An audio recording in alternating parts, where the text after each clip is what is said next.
जय हिंद दोस्तों, वंदे मातरम।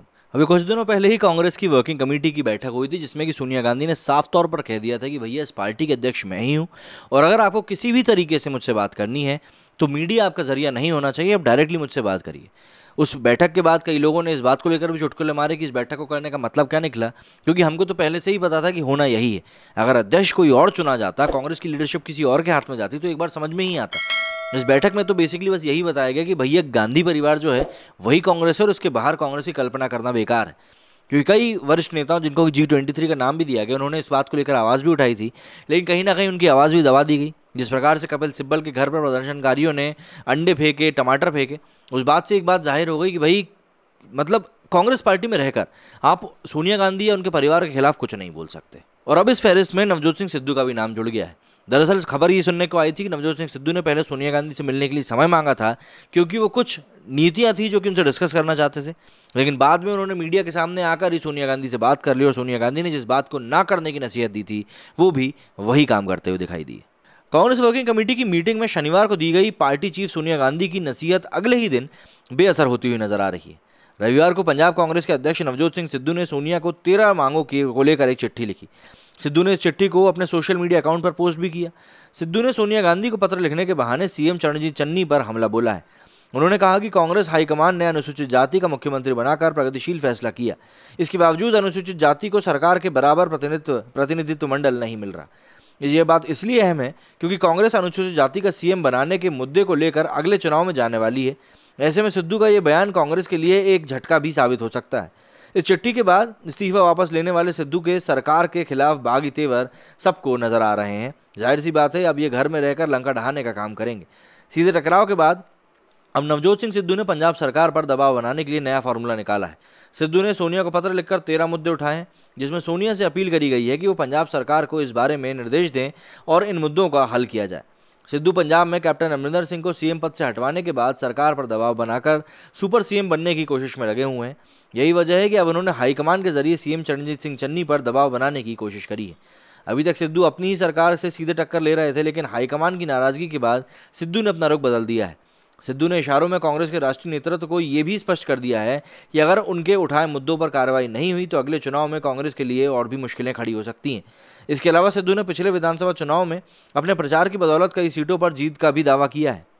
सिद्धू ने कहा कि उन्होंने 2017 में 55 विधानसभा क्षेत्रों में प्रचार किया था, जिनमें से 53 सीटों पर कांग्रेस की जीत हुई थी।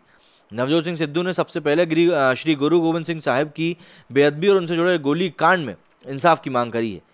इसके अलावा नशे का मुद्दा उठाते हुए उन्होंने स्पेशल टास्क फोर्स की रिपोर्ट में नशे के जिन तस्करों के नाम हैं उन्हें तुरंत गिरफ्तार किए जाने की भी मांग करी है।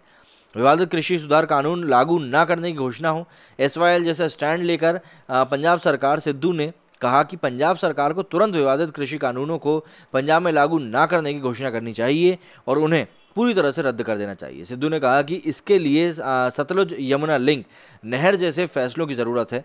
बता दें कि ये फैसला मुख्यमंत्री रहते हुए कैप्टन अमरिंदर सिंह ने लिया था, जिसमें उन्होंने कानून बनाकर SYL समझौते को नए सिरे से रद्द कर दिया था। सिद्धू ने बिजली का भी मुद्दा उठाया। उन्होंने कहा कि घरेलू उपभोक्ताओं को 24 घंटे सस्ती बिजली मिलनी चाहिए।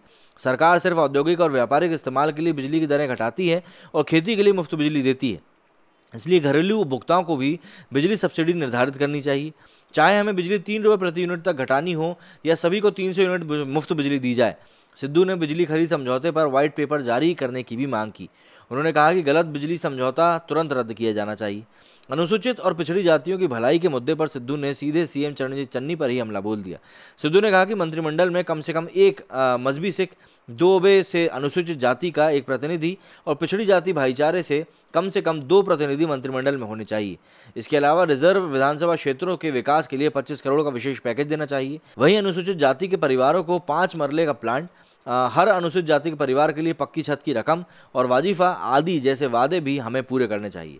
सिद्धू ने कहा कि पंजाब में खाली पड़ी सरकारी पदों को नियमित तौर पर हमें भरना भी चाहिए। शराब के मुद्दे पर सिद्धू ने कहा कि 2017 में बनी कांग्रेस सरकार की पहली कैबिनेट मीटिंग में से मैंने इस मुद्दे के लिए लड़ रहा हूं। तमिलनाडु की तरह पंजाब में भी शराब के व्यापार को सरकार द्वारा चलाई जा रही कॉरपोरेशन के अधीन लेकर इसके ऊपर एकाधिकार स्थापित करना चाहिए।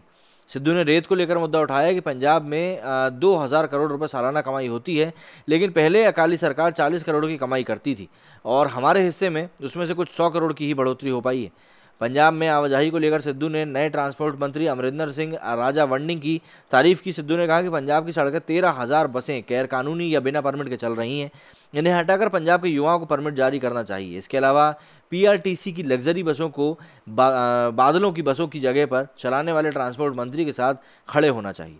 सिद्धू ने केबल माफिया का भी मुद्दा उठाया और कहा कि राज्य की आमदनी बढ़ाने, हजारों नौकरियों का रास्ता खोलने और बादलों द्वारा चलाए जा रहे केबल माफियाओं को खत्म करने के लिए पंजाब में मनोरंजन और मंजूरन टैक्स बिल 2017 को लागू करना चाहिए।